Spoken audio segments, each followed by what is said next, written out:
ජයග්‍රාහී දවසක් කියලා ප්‍රාර්ථනා කරන ක්‍රීඩාලෝලිය ඔබ සියලු දෙනාටම ඉතින් හෙට දිනය ශ්‍රී ලංකා කණ්ඩායමට අතිශයින් වැදගත් සහ තීරණාත්මක දිනයක් බවට පත් වෙනවා.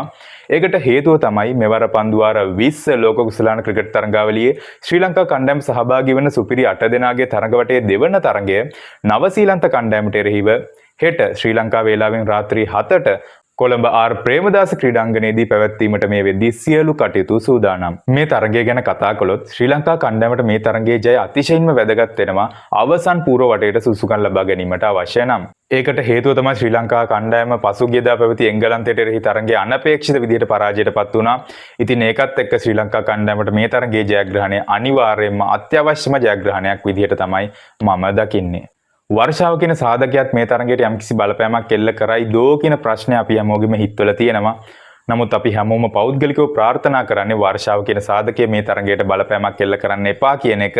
මොකද මේ තරගයේ ජයග්‍රහණය මත තීරණය වෙනවා ශ්‍රී ලංකා කණ්ඩායම අවසන් පූර්ව වටේට සුදුසුකම් ලබා ගනීද නැද්ද කියන එක ගැන. ඉතිහාසයේදී අපි මදකට හැරිලා බැලුවොත් ශ්‍රී ලංකා කණ්ඩායමත් නවසීලන්ත කණ්ඩායමත් පන්දුවාර 20 ලෝක කුසලාන ක්‍රිකට් තරඟාවල ඉතිහාසය තුල අවස්ථා 5කදී එකිනෙකා මුහුණට මුහුණ හමු වී තිබෙනවා. කොහොමනත් ඉන් තරඟ 3කම ජය වාර්තා කිරීමට සමත් වෙලා තියෙන්නේ ශ්‍රී ලංකා කණ්ඩායම.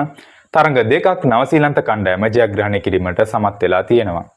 ඔබට මතක නම් 2012 පන්දුවාර 20 ලෝක කුසලාන ක්‍රිකට් තරඟාවලිය මෙම තරඟාවලියේදී ශ්‍රී ලංකාවත් නවසීලන්තයත් පල්ලේකැලේ ජාත්‍යන්තර ක්‍රිකට් ක්‍රීඩාංගණයේදී තරඟ බිමට පිවිසුණා. ඉතින් එම තරඟය අවසන් වුණේ තරඟය සමවීමෙන්. එතනින් පසුව සුපිරි පන්දුවාරයක් ක්‍රියාත්මක වුණා. එම සුපිරි පන්දුවාරයේදී හැකියාව ලැබුණා ශ්‍රී ලංකා කණ්ඩායමට නවසීලන්ත කණ්ඩායම පරාජයටපත් කරන්න.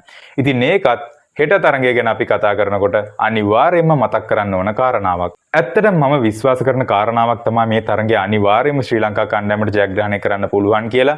මොකද පසුගිය තරගයේදී ශ්‍රී ලංකා කණ්ඩායම කරපු අඩුපාඩු ටික මේ තරගයේදී හදා ගනීවි කියලා විශ්වාසයක් තියෙනවා. මොකද අලුත් ක්‍රීඩාංගණයක් තියෙන ප්‍රේමදාස ක්‍රීඩාංගණය කියන්නේ ශ්‍රී ලංකා කණ්ඩායමට නුහුරු ක්‍රීඩාංගණයක් නෙමෙයි. ශ්‍රී ලංකා කණ්ඩායම තමන්ගේ මව්බිමේදී ක්‍රීඩා කරන නිසාම වාසියත් ශ්‍රී ලංකා කණ්ඩායමට මැනවින් යොදා ගන්න පුළුවන් මේ තරගයේදී.